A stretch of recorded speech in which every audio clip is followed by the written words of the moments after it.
बिस्मिल्लाहिर्रहमानिर्रहीम जी, welcome back. तो start करते हैं। आज हम लोग अपनी एक्सरसाइज जो है ना 4.3 जो है ना उसके जो आखिरी 3 क्वेश्चन है 6, 7, 8, तो इस वीडियो में इंशाल्लाह ताला हम लोग वो अटैम्प्ट करेंगे। तो अगर आप लोगों ने प्रीवियस वीडियोस नहीं देखी तो आप काइंडली जाके प्ले लिस्ट में चले जाए, वहाँ पे आपको सारी वीडियोस जो है ना मिल जाएगी। अच्छा, सबसे पहले अगर आप क्वेश्चन देखें तो यहाँ पे एक रकम ऐसी है जिसमें एक्स की ऊपर कोई पावर नहीं है, यानी स्केयर नहीं है, ना यहाँ पे ना यहाँ बाहर। जबकि जो दूसरी रकम है यहाँ पे एक्स की पावर 2 है।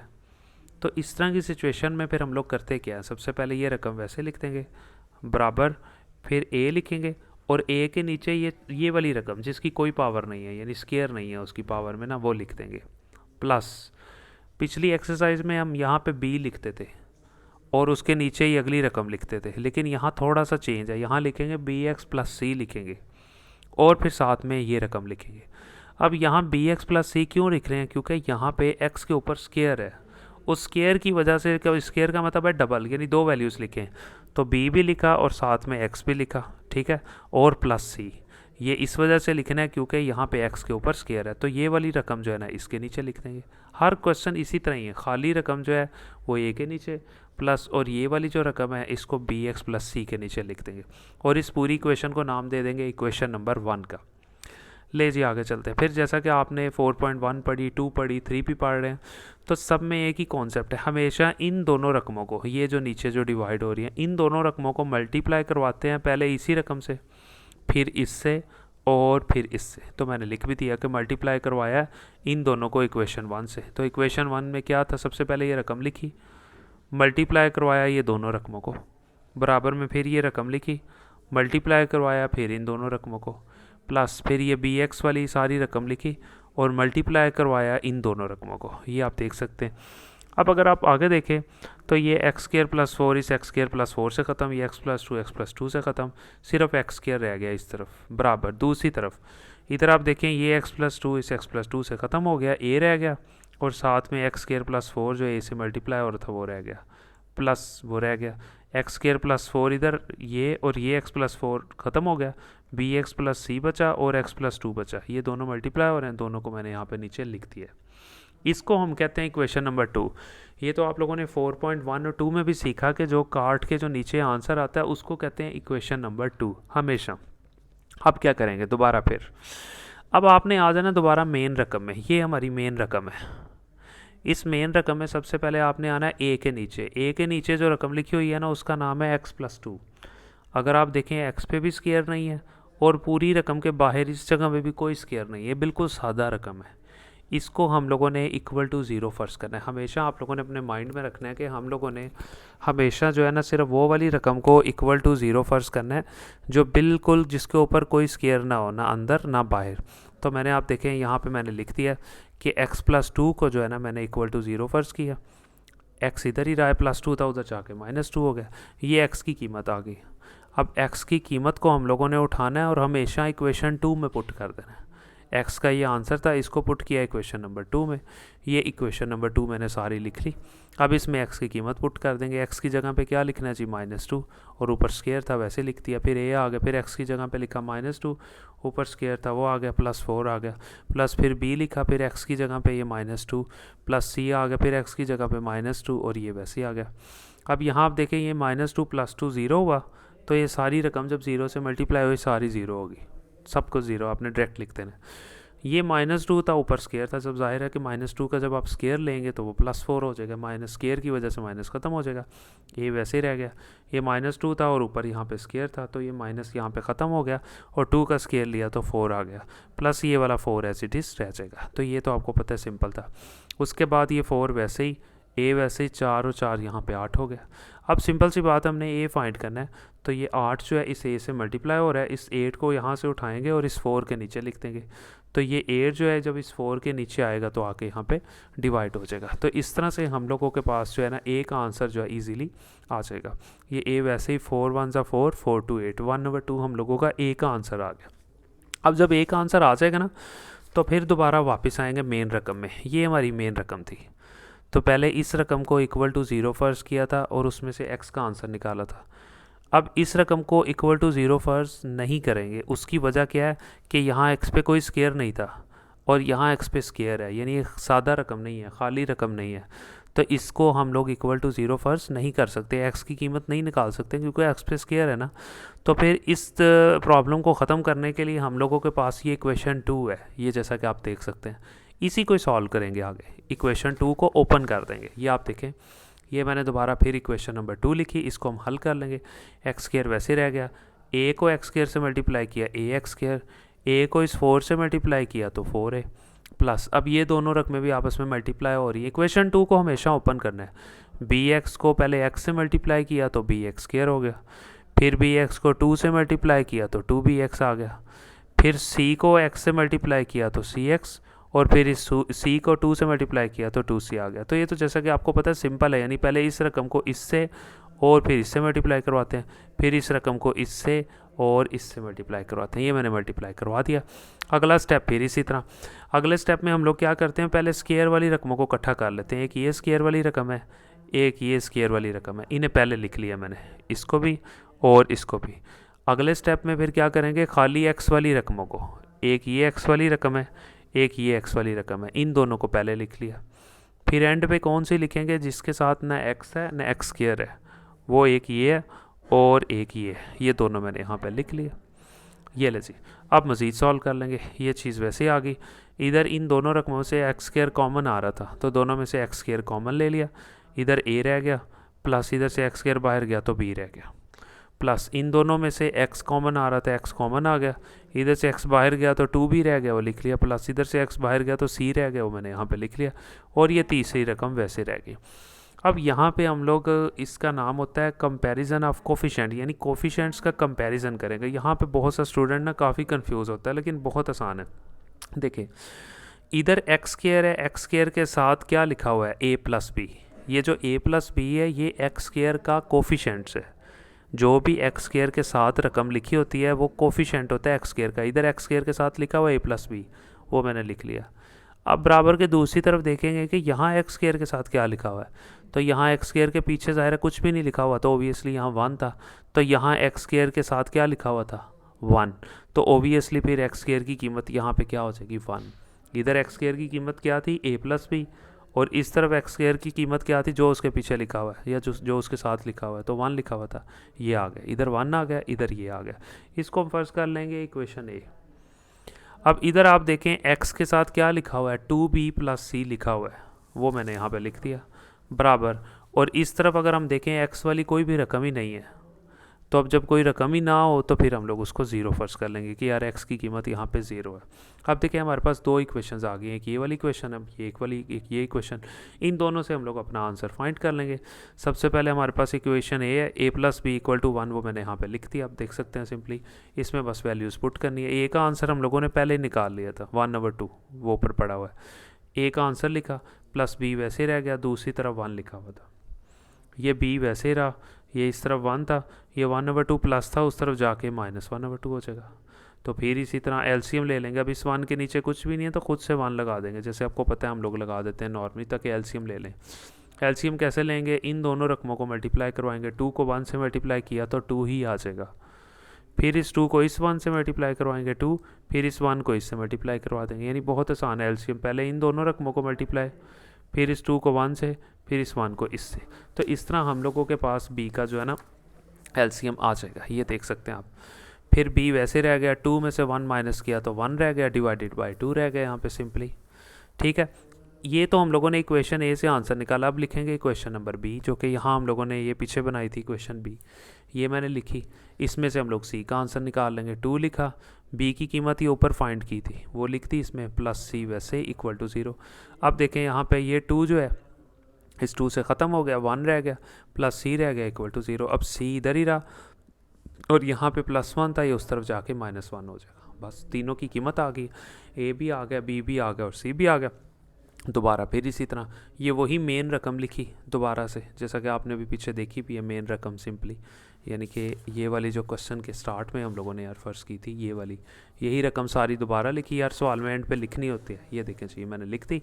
तो अब मज़ीद हम लोग इसमें से क्या करेंगे, ये चीज़ वैसे रहेगी, बराबर ए का आंसर जो पीछे फाइंड किया है ये वाला 1/2 ए की जगह पे लिख देंगे, नीचे ये रकम, प्लस फिर ऐसे ही बी का आंसर, ठीक है, बी का आंसर था 1/2 मैंने लिख दिया, साथ में एक्स आ गया, प्लस फिर सी का आंसर आप देख सकते हैं -1 था, वो मैंने यहाँ ब्रैकेट में लिख दिया सी के बिल्कुल नीचे, और नीचे ये वाली रकम रह गई। ठीक है जी। उसके बाद अगर आप देखें ये 2 जो है ना, ये डिवाइड हो रहा है, ये देखें ना डिवाइड हो रहा है, तो इस 2 को ना उठा के नीचे ले आएंगे इसके पास, x+2 के पास। डिवाइड का मतलब तकसीम, ऊपर सिर्फ 1 रहेगा, ये 2 डिवाइड हो रहा है, तो इसको उठा के इस रकम के साथ लिख देंगे ऐसे। इधर भी कुछ ऐसे ही करेंगे, यहाँ पे भी आप देखिए सिंपल, ये x जो है ना इस 1 से मल्टीप्लाई हो जाएगा, तो x रह जाएगा ऊपर, और 2 जो है डिवाइड हो रहा है, उस 2 को उठा के नीचे इस रकम के साथ लिख देंगे। और ये यहाँ पे अगर आप देखें सिंपली, तो मैं ज़रा आपको वर्किंग करके दिखाता हूँ कि यहाँ पे एक्चुअली वर्किंग हुई क्या। अच्छा, यहाँ पे x को जब 1 से मल्टीप्लाई करवाएंगे ये हो जाएगा x/2। ठीक है, ये यहाँ आप देख लें, थोड़ा सा रफ अमल है। x को 1 से मल्टीप्लाई किया तो x डिवाइडेड बाय आ गया 2, ये माइनस जब इस प्लस से मल्टीप्लाई हो जाएगा तो -1 हो जाएगा। तो यहाँ हम लोगों ने एलसीएम ले लेना, मैंने वैसे डायरेक्ट कर दिया था, इसके नीचे कुछ भी नहीं था तो 1 लगाया। सो 2 को 1 से मल्टीप्लाई किया तो आप देख सकते हैं यहाँ पे नीचे क्या आ जाएगा, 2 आ जाएगा। फिर इस 1 को x से मल्टीप्लाई किया तो x आ जाएगा, माइनस फिर इस 2 को इस -1 से मल्टीप्लाई किया तो -2 आ जाएगा। इसका मतलब है ऊपर रह जाएगा x-2 और नीचे रह जाएगा 2। तो यही यहाँ पे देख सकते हैं आप, ऊपर रह गया x-2 ऊपर रह गया, और ये जो 2 था, ये जो डिवाइड हो रहा था, इसको उठा के हम लोग जो है ना यहाँ नीचे वाली रकम के साथ ले आते हैं। तो ये वर्किंग मैंने यहाँ पे किया, तो इस तरह हम लोगों का ये वाला क्वेश्चन कंप्लीट हो जाएगा। उसके बाद अगर हम लोग देखें, ये वाला क्वेश्चन थोड़ा सा डिफरेंट है, लेकिन इतना डिफरेंट नहीं है। क्वेश्चन 7, 8 इंपॉर्टेंट है। यहाँ पे आप एक फार्मूला जो है ना बचपन से पढ़ते हुए आ रहे हैं, एक फार्मूला मैं यहाँ पे लिख देता हूँ। देखिए, एक फार्मूला था a की 3 + b की 3, जो कि बराबर था a + b। ठीक है जी। उसके बाद है जी a का स्क्वायर प्लस b का स्क्वायर, अगर यहाँ प्लस है तो फिर इधर माइनस लगाएंगे, -ab। ये एक फार्मूला था, और यही उसने यहाँ पे हिंट दिया हुआ है। देखें नीचे लिखा हुआ है 1/x³ प्लस 1 के ऊपर भी 3 आप लिखते हैं अपनी आसानी के लिए। तो देखें यही फार्मूला उसने कहा भी है, फार्मूला वही लगाना है। देखें उसने कहा 1/x³ प्लस 1 का फार्मूला क्या लगना है, 1 तो वैसे ही रहा, तो यहाँ फार्मूला लगा दिया उसने a की 3 प्लस b की 3। तो क्या लिखेंगे, पहली रकम a है, दूसरी रकम b। देखें a + b, फिर a का स्क्वायर, ठीक है, प्लस यहाँ पे ये b का स्क्वायर, ठीक है, और -ab, यानी x को 1 से मल्टीप्लाई किया। तो ये उसने खुद कहा हुआ है, यानी कि अगर आप फार्मूले को इग्नोर भी कर दें, उसने कहा हुआ है, उसने कहा जब भी 1/x³ प्लस 1 खाली 1 आ जाए तो आपने ये रकम लिख देनी है बस। तो ये देखें मैंने डायरेक्ट कर दिया, यानी 1 वैसे रह गया, और इन दोनों की जगह पे उसने कहा हुआ था ये रकम लिख देनी है, तो मैंने इन दोनों की जगह पे देखें ये रकम लिख दी है। ये आप देख सकते हैं सिंपली। फिर वही तरीका जो पहले वाला था, हमने a लिखा, और ये नीचे वाली जो सादा रकम थी जिस पे स्क्वायर नहीं था वो उसके नीचे लिख दिया प्लस। अब इस पे देखें स्क्वायर है ना, तो फिर क्या लिखा, इसको लिखा, और इसके ऊपर खाली b नहीं लिखेंगे, bx + c लिखेंगे, क्योंकि x के ऊपर स्क्वायर आ गया। दूसरी रकम के ऊपर bx + c, और पहली रकम के ऊपर a। दोबारा इसको इक्वेशन नंबर 1 का आप नाम दे दें, इज़ वेरी सिंपल। अब दोबारा फिर अब क्या करेंगे जी, इन दोनों रकमों को हमेशा मल्टीप्लाई करवाएंगे, किससे, इसी रकम से, फिर इससे, और फिर इससे, सिंपली। तो मैंने यहाँ पे लिख दिया कि इन दोनों रकमों को मल्टीप्लाई हम लोग करवाएंगे इसी रकम से। ये रकम लिखी, मल्टीप्लाई ये दोनों रकमें, बराबर में फिर ये रकम लिखी, मल्टीप्लाई ये दोनों रकमें, प्लस फिर ये रकम लिखी, और मल्टीप्लाई ये दोनों रकमें। ये मैंने यहाँ पे देखें लिख दिया। अब यहाँ कटिंग कर लें, ये x + 1 इससे ख़त्म, ये रकम इससे ख़त्म, इधर तो बच गया, सिर्फ 1 बच गया, ये आप देख सकते हैं। अब इस तरफ अगर आप देखें तो सिंपल, ये x + 1 से ख़त्म, a रह गया वो मैंने लिख दिया, ये x² - x + 1 रह गया वो मैंने लिख दिया, प्लस फिर अगर आप इस तरफ देखें, ये x² - x वाली रकम इससे ख़त्म हो गई, bx + c और x + 1 रह गया, ये मैंने देखें bx + c और x + 1 मैंने यहाँ पे लिख दिया। तो इसको हम लोग, जैसा कि मैंने आपको कहा, कटिंग करके जो आंसर रह जाता है उसे हम लोग कहते हैं इक्वेशन नंबर 2। तो दोबारा फिर वही तरीका का जिस तरह हम लोगों ने सीखा था। सबसे पहले अगर आप यहाँ पे देखें, यहाँ पे आ जाना दोबारा, ये एक सादा रकम है, ये स्क्वायर वाली है, इधर से शुरू करना है। इस रकम को हम लोगों ने दोबारा फिर = 0 रखना है, और इसमें से x का आंसर निकालना है, और इक्वेशन नंबर 2 के अंदर जो है ना हम लोगों ने पुट कर देना है। ये इक्वेशन नंबर 2 है। सबसे पहले हम लोगों ने फिर वही x + 1 = 0, x इधर ही रहा है, +1 था, उस तरफ जाके -1 हो गया, x के इस आंसर को उठाना है और इक्वेशन नंबर 2 में पुट कर देना है। Is very simple. ये देखें जी, ये इक्वेशन नंबर 2 थी, इसमें x का आंसर जो अभी निकाला है वो पुट करना है। 1 वैसे ही रहा, a वैसे ही, फिर x की जगह पे -1 और ऊपर स्क्वायर आ गया, फिर ये माइनस वैसे ही, फिर x की जगह पे -1, फिर +1 वैसे ही, प्लस b लिखा, फिर x की जगह पे -1 प्लस c, फिर x की जगह पे -1 +1। अब देखें ये -1 +1 ये तो ज़ीरो हुआ, ये पूरी रकम ही ज़ीरो होगी। इसको सॉल्व कर लेंगे। ये 1 वैसे ही रहा, a वैसे ही, ये -1 था तो -1 का स्केयर लेंगे तो +1, ये माइनस और ये माइनस, माइनस माइनस +1 हो जाएगा, ये भी +1, यानी कि 3 1 आ जाएंगे हमारे पास और तीनों ही प्लस के आएंगे। ये ऐसे ही, a वैसे ही, 1 2 3 आ गए। अब a वैसे ही रहा, ये 3 इस a से मल्टीप्लाई हो रहा है तो 3 इस 1 के नीचे आकर डिवाइड हो जाएगा। ये आप देख सकते हैं, ये हमारे पास आंसर आ जाएगा a का। अब दोबारा आपको पता है कि हम लोग क्या करते थे कि पहले इसको इक्वल टू 0 फ़र्ज़ किया, इसमें से x का आंसर निकाला, इक्वेशन 2 में पुट किया, लेकिन इसको इक्वल टू 0 फ़र्ज़ नहीं कर सकते। उसकी वजह क्योंकि x के ऊपर पावर आ गई, x के ऊपर स्केयर आ गया। इसको हल नहीं करें। इसका आंसर के लिए हम लोग क्या करेंगे, मज़ीद इक्वेशन 2 को सॉल्व करेंगे जैसा कि प्रीवियस क्वेश्चन पे किया। तो दोबारा फिर हम लोग इक्वेशन नंबर 2 को, जो कि ये इक्वेशन नंबर 2 थी, इसको सॉल्व करेंगे। सॉल्व का मतलब से ओपन करेंगे। 1 लिखा, a को मल्टीप्लाई किया x स्क्वायर से ax स्क्वायर, a को x से किया -ax, a को 1 से किया a प्लस, फिर अब इन दोनों को मल्टीप्लाई, bx को x से करेंगे तो bx स्क्वायर, फिर bx को 1 से तो bx, फिर c को x से cx, फिर c को 1 से किया तो c आ गया। आप देख सकते हैं। अब इन सारी रकम में से स्क्वायर वाली रकमों को पहले लिख लेंगे। एक ये स्क्वायर वाली रकम है, एक ये स्क्वायर वाली रकम है, इसे पहले लिख लिया। अब खाली x वाली, ठीक है, एक ये थी x वाली और एक ये थी, ठीक है, तो मैंने, और ये भी थी, 3 थी, एक ये x वाली थी, ये वाली थी, ये वाली थी, तो मैंने देखें bx लिखा, फिर cx लिखा, फिर ax लिखा। आप जिस तरह मर्जी तरतीब से लिख लें तीनों को। फिर खाली a लिखा और प्लस c लिखा। ये दोनों रकमें भी मैंने लिख ली जो खाली रकमें थी। अब इसको मज़ीद सॉल्व कर लेंगे जैसे प्रीवियस क्वेश्चन में सॉल्व किया। इधर भी एक्स स्क्वायर था, इधर भी एक्स स्क्वायर था, दोनों रकमों में से हम लोगों ने एक्स स्क्वायर जो है ना कॉमन ले लिया। इधर a रह गया प्लस इधर रह गया b। इन तीनों रकमों में से x कॉमन आ रहा है, x कॉमन लिया, इधर से x बाहर गया b रह गया, इधर से x बाहर गया c रह गया, इधर से x बाहर गया तो -a रह गया, प्लस c वैसे ही रह गया। अब दोबारा देखें, फिर इसी तरह जिस तरह हम लोगों ने प्रीवियस क्वेश्चन पढ़ा था, तो फिर कोफिशिएंट्स को कंपैरिजन करेंगे। देखें एक्स स्क्वायर वाली रकम ये पीछे लिखी हुई है, खाली एक्स वाली रकम ये पीछे लिखी हुई। अब इधर देखें एक्स स्क्वायर के साथ क्या लिखा हुआ है, a प्लस बी मैंने लिख दिया, जबकि बराबर के दूसरी तरफ एक्स स्क्वायर के साथ कुछ भी नहीं बल्कि एक्स स्क्वायर ही नहीं है, तो उसकी जगह 0 फ़र्ज़ कर लिया। ये एक मसावात बन गई। इधर x के साथ लिखा हुआ है b plus C minus a, मैंने यहाँ लिख दिया, जबकि दूसरी तरफ x है ही नहीं है, ना x के साथ कुछ लिखा है, तो दोबारा फिर उसके लिए हम लोगों ने क्या फ़र्ज़ किया, इक्वल टू 0 फ़र्ज़ किया। तो अब देखें दो मसावातें हो गया, a भी हो गया और b भी हो गया। अब मसावात a से हम लोग जो है ना b का आंसर निकाल लेंगे क्योंकि a तो है हमारे पास, और इससे हम लोग c निकाल लेंगे। ये देखें जी, मसावात a लिखी दोबारा। अब a की कीमत जो कि ऊपर अभी फाइंड की वो लिखी प्लस b। अब b वैसे ही रह गया, ये +1/3 जब दूसरी तरफ गया तो ये -1/3 हो गया, तो हमारे पास b का आंसर रह गया। उसके बाद इस इक्वेशन से हम लोग जो है ना c निकाल लेंगे, यानी इसी इक्वेशंस को लिखेंगे और हम लोग जो है ना अपना आंसर जो है ना फाइंड, ये देखें जी इक्वेशन b लिखी। अब देखें b की कीमत पुट की जो भी पीछे फाइंड की, प्लस c लिखा, माइनस लिखा और a की कीमत पुट कर दी।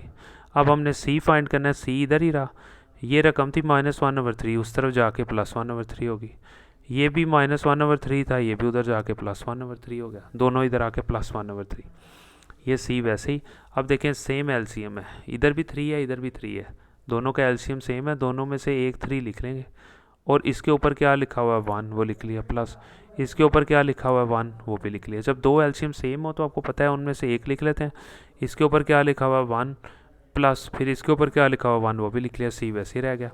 अब एक और एक देखें, 2 डिवाइडेड बाय 3 आ गया और ये c का आंसर भी आ गया, तीनों के आंसर आ गए। ए एक्चुअली आप लोग समझ गए होंगे कि हम लोगों ने तीनों एक्सरसाइज में a b और c के आंसर्स निकालने हैं, जो कि डिफरेंट तरीके नहीं है, तकरीबन सेम है। दोबारा फिर हम लोगों ने ये मेन जो है ना, जब हम लोगों ने क्वेश्चन फर्क किया था वो लिखा, फिर उसके बाद ये चीज़ वैसे ही ए का आंसर आपने देखा अभी पीछे फाइंड किया 1/3 वो लिखा, नीचे ए रकम, प्लस फिर बी की जगह पे उसकी कीमत -1/3 एक्स वैसे ही, प्लस फिर सी की कीमत और डिवाइडेड बाय, आप देख सकते हैं ये वाली रकम मैंने यहाँ पे लिख दिया है। फिर ये चीज़ वैसे ही, अब ये 3 डिवाइड हो रहा था तो डिवाइड का मतलब इस रकम से आके मल्टीप्लाई हो जाएगा। देखें इस रकम से आके 3 जो है ना मल्टीप्लाई हो जाएगा। अब यहाँ पे आप देखें ये वाला माइनस जब इस प्लस से मल्टीप्लाई हो जाएगा तो ये हो जाएगा माइनस, और ये x जो है 1 से मल्टीप्लाई होगा तो x हो जाएगा, ठीक है जी। अब जब बाहर ये माइनस जब प्लस से मल्टीप्लाई हुआ, माइनस जब ये बाहर माइनस है तो अंदर की अलामत भी चेंज होगी। इस माइनस की वजह से ये प्लस जो है ना ख़त्म होकर माइनस हो जाएगा, ऊपर 2 रह जाएगा। इसके नीचे भी 3 था, इसके नीचे भी 3 था। तो जैसा कि मैंने आपको बताया, जब नीचे कोई भी रकम डिवाइड हो रही है उन दोनों में से एक उठा के नीचे लिख देते हैं। तो ये आप देखें, इधर भी 3 डिवाइड हो रहा था, इधर भी 3, सॉरी इधर भी 3 डिवाइड हो रहा था, इधर भी। इन दोनों 3 में से एक 3 उठाना है और उठा के नीचे इस रकम से मल्टीप्लाई करवा देना। ये x जो है इस 1 से मल्टीप्लाई हो गया, x ही रह गया। ये माइनस इस प्लस से मल्टीप्लाई हुआ तो माइनस, बाहर माइनस था तो अंदर की अलामत ऑटो चेंज हो जाएगी। तो यहाँ पे हम लोगों का ये वाला क्वेश्चन भी कंप्लीट हो जाएगा। उसके बाद हम लोग अपनी एक्सरसाइज का जो है ना लास्ट क्वेश्चन अटैम्प्ट करेंगे। दोबारा आप देख सकते हैं, दोबारा उसने फिर इसी तरह आप लोगों को एक रकम दी हुई है और नीचे उसने फिर वही दे दी है कि x की 3 + 1। तो जैसा कि आपको पहले भी बताया कि x की 3 + 1 का फार्मूला उसने ऑटो दिया हुआ है यहाँ पे, ठीक है। यही फार्मूला जो हम लोगों ने पुट करना है, जो पीछे उसने दिया हुआ था कि x की 3 + 1 की जगह आप ये लिखें। तो दोबारा फिर इसी तरह मैंने रकम लिखी, ठीक है। बराबर में ये ऊपर वाली रकम और नीचे इसकी जगह पे मैंने ये रकम लिख दी, यानी ये उसने कहा था। अब क्वेश्चन शुरू कर लेते हैं। दोबारा ये रकम थी, ठीक है। फिर इसी तरह ये रकम जो कि जिसके ऊपर कोई स्केयर वगैरह नहीं था उसको लिखा ऊपर a प्लस, फिर हमने ये स्केयर वाली रकम लिखी और उस इसके ऊपर खाली b नहीं लिखा बल्कि bx + c लिखा। क्यों लिखा? क्योंकि x के ऊपर स्केयर था, यहाँ पे स्केयर वाली रकम के ऊपर bx + c और सादा रकम के ऊपर खाली a। दोबारा फिर वही चीज़, इसको इक्वेशन 1 फर्स्ट कर लेंगे और इसको मल्टीप्लाई करवाना है इन दोनों रकमों से। इन दोनों रकमों को मल्टीप्लाई करवाना है इससे, इससे और इससे। तो ये आप देख सकते हैं। दोबारा फिर ये रकम लिखी, मल्टीप्लाई किया इन दोनों से, बराबर फिर ये रकम लिखी, मल्टीप्लाई किया इन दोनों रकमों से, प्लस फिर ये तीसरी रकम लिखी यानी ये वाली और मल्टीप्लाई किया इन दोनों रकमों से। ये देख सकते हैं। अब ये x + 1 इससे ख़त्म, ये रकम इससे ख़त्म, x² + 1 रह गया यहाँ पे, ये x + 1 इससे ख़त्म, a रह गया और साथ में ये रकम रहेगी, मैंने यहाँ पर लिख दी। उसके बाद अगर आप देखें ये चीज़ इससे ख़त्म हो गई है, bx + c रह गया और x + 1 रह गया, वो मैंने यहाँ पर लिख दिया, यानी ये चीज़ हमारी रह गई थी। तो ये हमने नाम दे दिया इक्वेशन 2 का। तो जैसा कि आपको पता है, जब कटिंग करके जो चीज़ बचती है उसको हम लोग कहते हैं इक्वेशन 2।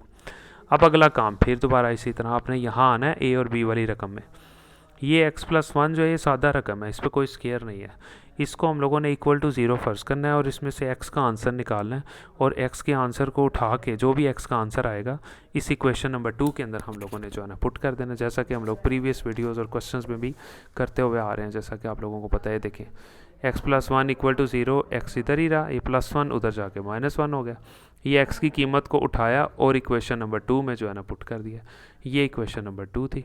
x की जगह पे -1 लिखा, ऊपर स्केयर, फिर +1, फिर a लिखा, x की जगह पे -1 और ऊपर स्केयर, फिर ये वाला +1, फिर ये माइनस वैसे ही, फिर x की जगह पे हम लोगों ने -1 लिखा, फिर b लिखा, x की जगह पे फिर -1, ठीक है, ये +c वैसे ही, फिर x की जगह पे -1 और ये +1 वैसे ही।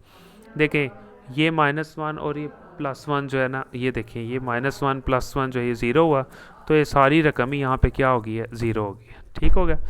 उसके बाद अगर आप ये देखें यहाँ पे -1 का स्केयर लिया तो +1, ये वाला 1 वैसे ही, फिर a वैसे ही, ये -1 था और ऊपर स्केयर लिया तो ये हो गया जी +1, फिर ये +1 वैसे ही, ये माइनस और ये माइनस आप देख सकते हैं, माइनस माइनस प्लस हो गया, 1 वैसे ही रह गया। तो ये -1 + 1 0 हो गया था, जिसकी वजह से सारी रकम 0 हो गई थी।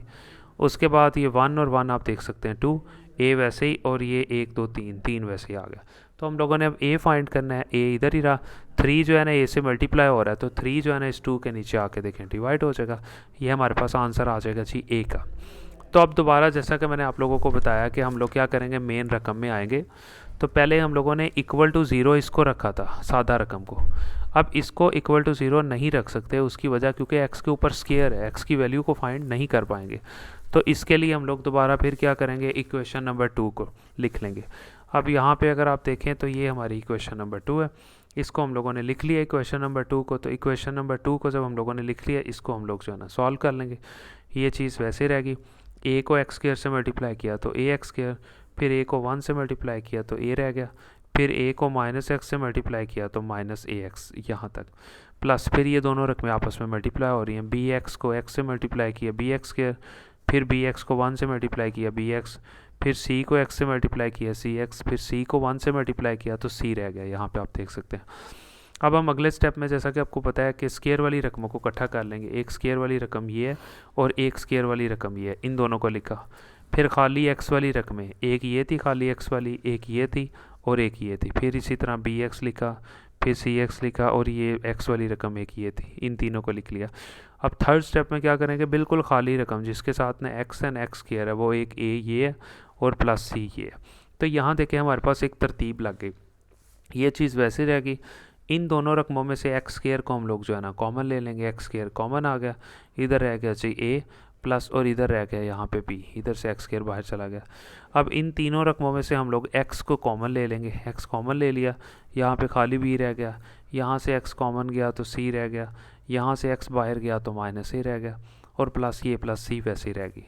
तो दोबारा फिर इसी तरह जिस तरह मैंने आप लोगों को पहले भी बताया कि कोफिशिएंट्स का कंपैरिजन, इधर एक्स स्केयर के साथ लिखा हुआ है ए प्लस बी और इधर एक्स स्केयर के साथ कुछ भी नहीं लिखा हुआ है, लेकिन जाहिर है कि देखें ये एक्स स्केयर है तो इसके पीछे यहाँ पे तो कुछ लिखा ही होगा ना, यानी 1 हुआ, इधर एक्स स्केयर के पीछे 1 लिखा हुआ था, तो यहाँ पे एक्स स्केयर का कोफिशिएंट है ए प्लस बी, बराबर में एक्स स्केयर का कोफिशिएंट है 1, तो एक इक्वेशन बन जाएगी ए प्लस बी इक्वल टू 1। जबकि इस तरफ देखें एक्स के साथ लिखा हुआ है बी प्लस सी, ठीक हो गया, और उसके बाद माइनस ए, जबकि इस तरफ एक्स वाली रकम ही नहीं है तो उसकी जगह पे हम लोग जो है ना ज़ीरो फर्ज कर देंगे। और दो मसावातें देखें हम लोगों ने यहाँ पे तैयार कर ली है, एक ए प्लस बी इक्वल टू 1 और दूसरी ये वाली मसावत है। तो अब पहले इससे हम लोग जो है ना बी का आंसर निकाल लेंगे, इस मसावात से सी का निकाल लेंगे। ये मसावात लिखी मैंने, ये देखें जी, फिर एक ही जगह पे ए का answer plus B equal to 1, फिर बी इधर ही रहा, ये 2/3 था प्लस का, दूसरी तरफ गया तो -2/3 आ गया, देख सकते हैं आप। फिर बी वैसे लिखा। अब यहाँ फिर एलसीएम ले लेंगे। अब देखें इस 1 के नीचे कुछ भी नहीं था तो खुद से 1 लगा लिया ताकि आसान हो जाए। अब ये 3 को 1 से मल्टीप्लाई किया तो 3 ही आ गया, फिर इस 3 को इस 1 से मल्टीप्लाई किया 3, फिर इस 1 को 2 से मल्टीप्लाई किया तो 2, ठीक है। तो ये चीज़ वैसे ही, अब 3 में से 2 निकाल दिया 1 और नीचे ये 3 रह गया, तो ये बी का आंसर रह गया। अब इक्वेशन जो मसावत बी है वो लिखेंगे जो कि ये थी, ठीक है, उसके अंदर वैल्यूज़ पुट करके सी का आंसर निकालेंगे। बी का आंसर आपको देखा ऊपर 1/3 आया, वो इसके नीचे लिखा, प्लस सी माइनस ए का आंसर आपको पता है 2/3 आया था, वो लिखा, इक्वल टू 0। अब सी देखें इधर ही रहेगा। अब ये रकम -2/3 थी, ठीक है, आप ये देख सकते हैं सिंपल, ठीक है। दूसरी तरफ चली जाएगी तो इसका साइन चेंज हो जाएगा, ये प्लस हो जाएगी। यहाँ पे +1/3 था, जब ये दूसरी तरफ जाएगी तो ये -1/3 हो जाएगी, यानी ये सी इधर ही रहा, ये रकम माइनस थी, दूसरी तरफ जाके प्लस होगी, ये रकम प्लस थी, दूसरी तरफ जाके आप देख सकते हैं माइनस होगी। दोबारा फिर इसी तरह सी इधर ही रहा, इधर भी 3 था, इधर भी 3 था, यानी दोनों का एलसीएम सेम था, इधर भी 3 इधर भी 3, तो दोनों में से एक 3 लिखा, इस 3 के ऊपर जो भी लिखा हुआ है वो था 2 और इस 3 के ऊपर आप देख सकते हैं 1 लिखा हुआ है, जो लिखा हुआ है दोनों में से एक लिख के जो इनके ऊपर लिखा हुआ वो एज इट इज़ लिख दें। अब 2 में से 1 माइनस कर दे तो 1 रह जाएगा, नीचे 3 वैसे रह गया, तो सी का आंसर आप देख सकते हैं 1/3 रह गया। अब हमारे पास ए बी और सी सबका जो है ना हमारे पास आंसर जो है ना वो आ जाएगा। ये हम लोगों ने लिखा और जो है ना ये दोबारा फिर वही मेन रकम जो शुरू वाली थी, फिर ये चीज़ वैसे ही, उसके बाद फिर एक ही जगह पे हम लोगों ने उसका आंसर जो कि पीछे फाइंड किया, फिर ये चीज़ वैसे ही, फिर प्लस फिर बी का आंसर और एक्स वैसे ही, प्लस फिर सी का आंसर, ठीक है, और नीचे उनकी एज इट इज़ रकमें। तो जैसा कि आपको कहा ये एक्स जो है इस 1 से मल्टीप्लाई हो गया, एक्स रह गया ऊपर, इधर भी 3 डिवाइड हो रहा था, इधर भी 3 डिवाइड हो रहा था, दोनों 3 में से एक 3 डिवाइड हो रहा था, दोनों 3 में से हम लोगों ने क्या किया कि कॉमन लिया और उसको उठा के नीचे मल्टीप्लाई करवा दिया, ऊपर सिर्फ एक्स रह गया, प्लस इधर 1 रह गया, और इन दोनों 3 जो डिवाइड हो रहे थे इनमें से एक उठा के नीचे यानी कॉमन लेके और उसको नीचे जो है ना हम लोगों ने यहाँ पे मल्टीप्लाई करवा दिया, और यहाँ पे हम लोगों का यहाँ पे एक्सरसाइज जो है ना और साथ में क्वेश्चन जो है ना वो कंप्लीट हो गया। So thank you so much. तो इंशाल्लाह अगर आपने चैनल को सब्सक्राइब नहीं किया तो वो कर दीजिएगा। तो मिलते हैं इंशाल्लाह नेक्स्ट वीडियो में।